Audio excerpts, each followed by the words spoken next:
Tagesdosis. Jeffrey Epstein. Die Fratze des Bösen. Ein Kommentar von Bernhard Loyen.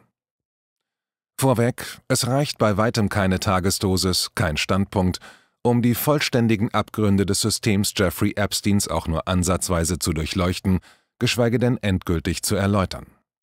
Es wird Leser und Hörer geben, die fragen, wozu dieses Thema? Der Mann hat sich umgebracht.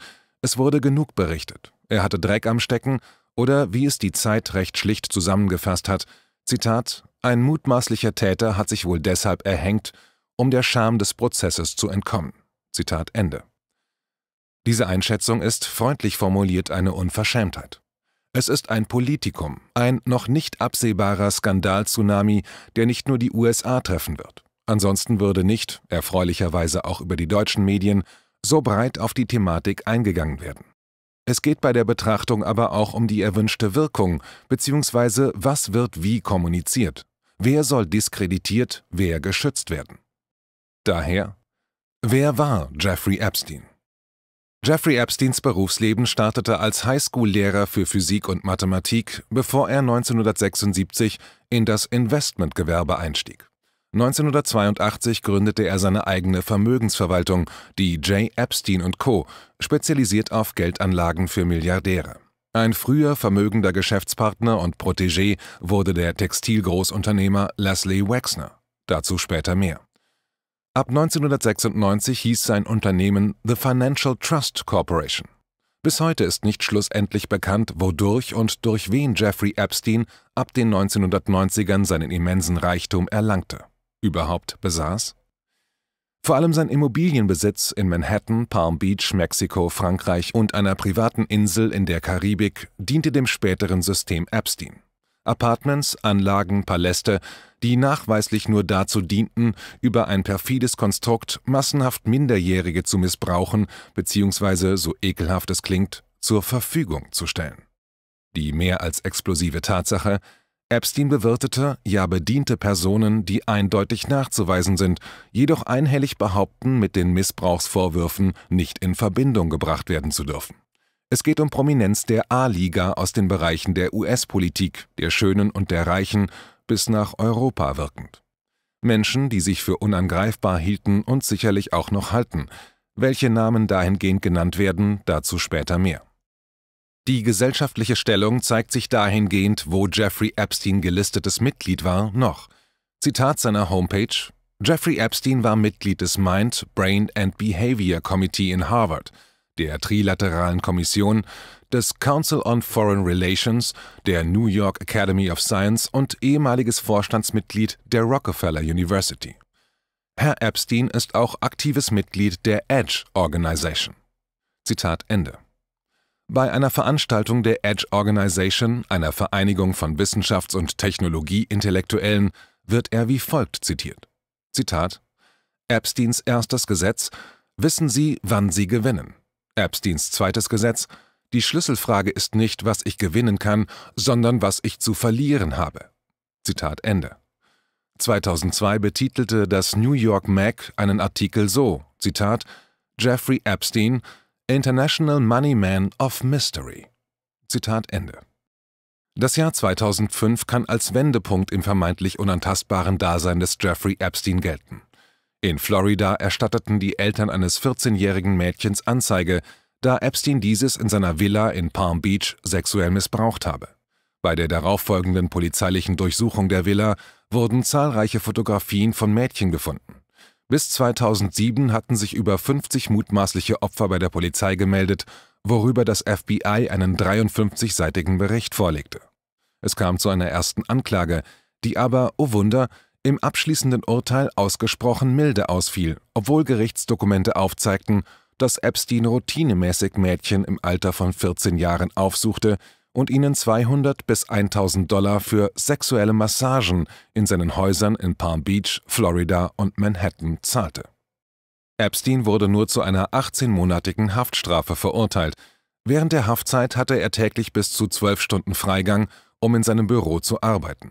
Nach 13 Monaten wurde er wegen guter Führung aus der Haft entlassen und in das Register für Sexualstraftäter eingetragen. Angesprochen auf diese Tatsache formulierte Epstein in einem Interview 2011 in der New York Post, Zitat, »Ich bin kein Sexualraubtier, ich bin ein Täter. Es ist der Unterschied zwischen einem Mörder und einer Person, die einen Bagel stiehlt.« Zitat Ende. Ekelhaft und widerwärtig. In einem Vorinterview mit Dealbreaker, einem Finanzmagazin im August 2018, verschmolz Epstein seine krude Gedankenwelt so, Zitat, Autor, so oder so, Epstein wollte, dass ich weiß, dass er trotz allem, was ich gelesen hatte, nicht der Perverse ist, den die Medien aus ihm machen. Ich will nur, dass du weißt, dass ich kein Pädophiler bin, sagte er und fügte hinzu, vielleicht ist das Einzige, was schlimmer ist, als ein Pädophiler genannt zu werden, ein Hedgefondsmanager zu sein, sagte er mit einem leichten Lachen. Zitat Ende. Verantwortlich für den 2008er Justizdeal war ein Staatsanwalt namens Alexander Acosta. Im späteren Leben, das heißt jüngst, US-Arbeitsminister in der Regierung Trump. Aufgrund der aktuellen Ereignisse der erneuten Verhaftung von Jeffrey Epstein am 6. Juli trat er zurück, deutete aber an, dass er zur damaligen Zeit nicht mehr hätte erreichen können und sehr glücklich ist, dass es nun erneut zu einer Anklage gekommen sei. Es gibt Mutmaßungen, dass Epstein Geheimdienstkontakte pflegte bzw. für entsprechende Institutionen arbeitete. Acostas Andeutung kurz vor dem Rücktritt, Zitat, »Mir wurde gesagt, dass Epstein dem Geheimdienst angehört.« Und weiter, er, Acosta, solle sich zurückziehen, da Epstein über seiner Gehaltsstufe sei. Zitat Ende. Epstein ein Geheimdienst-Honeypot-Lieferant? Als Honigtopf oder auch englisch Honeypot wird eine Einrichtung bezeichnet, die einen Angreifer oder Feind vom eigentlichen Ziel ablenken soll oder in einen Bereich hineinziehen soll, der ihn sonst nicht interessiert hätte, zum Beispiel in Form eines Scheinzieles. Nun wird in hiesigen Medien immer wieder der Kontakt sowohl von Donald Trump als auch vom vormaligen US-Präsidenten Bill Clinton zu Epstein thematisiert. Gibt es Gründe, warum nur auf den Trump-Kontakt intensiver eingegangen wird? Dementsprechend klingen die Meldungen in Deutschland. Zitat: Dieser Missbrauchsfall belastet die Trump-Regierung. Kindesmissbrauch, Trump-Freund Jeffrey Epstein angeklagt. Milliardär Epstein, Missbrauchsskandal erreicht Trump-Minister. Zitat Ende. Jeder Erste-Liga-US-Night-Talker wie Stephen Colbert oder Seth Meyers arbeiten aktuell den Fall Epstein über Donald Trump ab. Quotensicherheit oder Dienst nach Vorschrift, weil andere Fakten vermeintliche Verschwörungstheorien? Ja, Trump hatte 2002, das heißt Jahre vor der ersten Verurteilung von Epstein, in einem Interview gesagt, dieser Mann sei ein sagenhafter Typ. Trump bestritt auch nie, auf gemeinsamen Partys gewesen zu sein. Es kursiert ein wirklich gruseliges Video aus dem Jahre 1992, wo Epstein auf einer Party von Trump erschien. Nein, Donald Trump ist kein Connoisseur, jedoch kaum kommuniziert wird die Tatsache, dass Trump Epstein in den späteren 2000er Jahren Hausverbot auf einer seiner Anlagen erteilt hat. Der Grund: Belästigung von minderjährigen Gästen. Ob dies aus strategischen Erwägungen geschah, sei dahingestellt. Betrachten wir die Rolle von Bill Clinton. Googelt man den Begriff Lolita Express, findet man ihn in deutschsprachigen Artikeln erstaunlich wenig.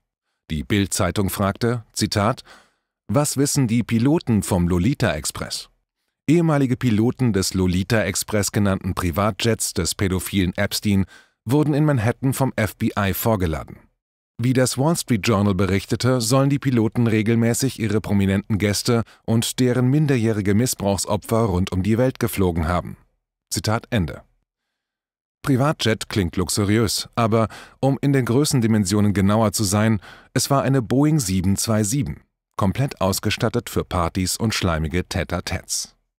Nun kann man jetzt schon behaupten, Donald Trump war nie an Bord, dafür aber Bill Clinton. Dies belegen Fotos. Es kursieren Zahlen von bis zu 5 Flügen, aber auch weit höhere Zahlen, bis über 20 gemeinsamen Reisen. Dafür gibt es nachweislich entsprechend geführte Listen, die mit Sicherheit den Behörden bekannt, in deren Besitz sind. Wie funktionierte das System Jeffrey Epstein?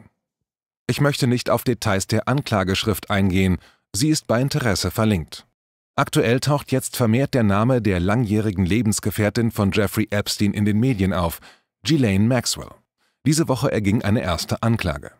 Wieso ist diese Mittäterin, die eindeutige Nummer 2 dieses perfiden Systems, eigentlich noch auf freiem Fuß, fragt sich der klar denkende Bürger. Maxwell ist die Flugbrücke nach England. Sie ist die Tochter des milliardenschweren britischen Medientycoons und Parlamentariers Robert Maxwell, 1991 durch einen vermeintlichen Suizid verstorben. Sie verkehrte in der britischen High Society.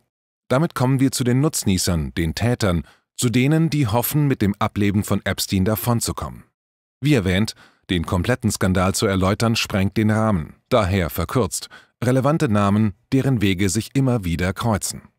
Prince Andrew von England, schon 2015, als ein erstes Opfer, Virginia Roberts, schwerwiegende Vorwürfe formulierte, die explizit Prince Andrew schwer belasteten, schrieb die Welt, Zitat, hat sie Sexsklavinnen für Berühmtheiten beschafft?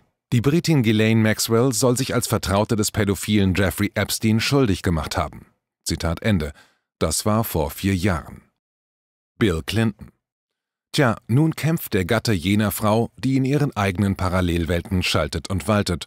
Stichwort John Podesta-Mails. Ghislaine Maxwell brachte Clinton und Epstein zusammen. Ein erstes Treffen wird dem Jahr 1995 zugeordnet. Maxwell war zu Gast auf der Hochzeit von Clintons Tochter Chelsea im Jahr 2010, was wiederum Fotos belegen.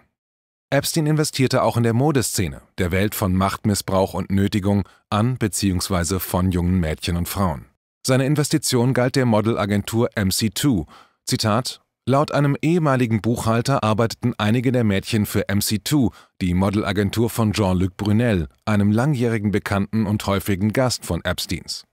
Zitat Ende. Models dieser Agentur wurden bevorzugt gecastet von Victoria's Secret. Zitat: Victoria's Secret ist eine US-amerikanische Modemarke, die zum Einzelhandelskonzern Limited Brands gehört und hauptsächlich für Reizwäsche und Damenunterwäsche bekannt ist. Zitat Ende. Tja, und wem gehört Limited Brands, also Victoria's Secret? Epstein-Förderer Leslie Wexner. Nun tauchten Bilder auf, die das Opfer Virginia Roberts zusammen mit Ghislaine Maxwell auf einer Party von Flavio Briatore, dem ehemaligen Teamchef der Formel-1-Rennstelle von Benetton und Renault, und Naomi Campbell, seiner damaligen Lebensgefährtin, zeigen. Campbell war sogenanntes Aushängeschild, sprich regelmäßiges Model für Victoria's Secret. Briatore wiederum fand sich in den Kontaktunterlagen von Epstein. Das Böse zieht immer größere Kreise, schwappt an die Oberfläche. Warum starb Jeffrey Epstein? Er störte, aber warum und schlussendlich wen? Anders gefragt, warum kam es überhaupt zu einer erneuten Verhaftung? Die erste Anklage 2005 erfolgte in der Amtszeit von George W. Bush, einem Republikaner. Es folgte die Amtszeit von Barack Obama bis 2017, einem Demokraten. Wie hieß doch gleich seine Verteidigungsministerin ab 2008, dem Jahr des Florida-Epstein-Deals, bis 2013? Richtig, Hillary Clinton. Seit 2013 engagiert sie sich für die eigene Clinton Foundation, bitte googeln, Clinton Foundation Haiti. Wer war auch ein kleiner Spender? Richtig, Jeffrey Epstein. 2016 trat sie bei der Präsidentschaftswahl gegen Donald Trump an und verlor. Nur nebenbei, ihr Teamleiter hieß damals John Podesta. Der war von 1998 bis 2001 der 23. Stabschef des Weißen Hauses während der Präsidentschaft von, richtig, Bill Clinton. Nun ist also Donald Trump, ein Republikaner, aktueller Präsident. Es stehen nächstes Jahr US-Wahlen an, könnte rein theoretisch ein Grund für die Verhaftung gewesen sein. Es dauerte rund 3 Wochen, bis das FBI das Little St. James Island aufsuchte. Auffällig genug Zeit, um belastendes Material verschwinden zu lassen oder um es zu sichern? Die kommenden Wochen werden es zeigen. Es finden sich sehr aufschlussreiche Videos eines anonymen YouTubers mit dem Namen Rusty Shackelford, der seit Wochen regelmäßig die Insel mit einer Drohne umfliegt. Wer Interesse an existenziellem Größenwahn hat, sie sind verlinkt.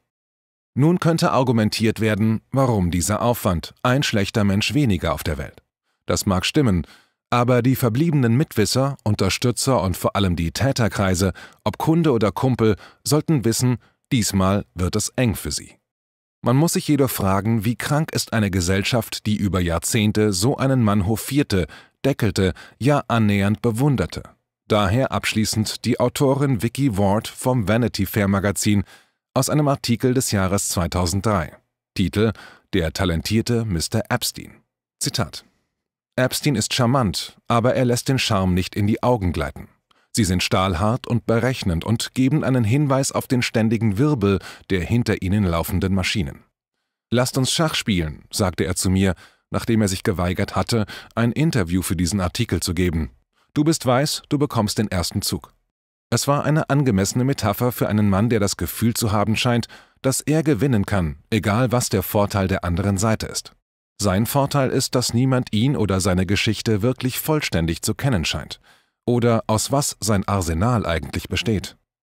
Er hat es sorgfältig entwickelt, so dass er eines der wenigen wirklich verblüffenden Rätsel in New Yorks geldgieriger Welt bleibt. Die Leute kennen Ausschnitte, aber nur wenige kennen das Ganze. Zitat Ende. Wollen wir hoffen, bald alles zu wissen, das ganze Übel, die anderen Fratzen namentlich zu kennen, damit sie glühen, später schmoren in der Glut ihrer ekelhaften Verdorbenheit.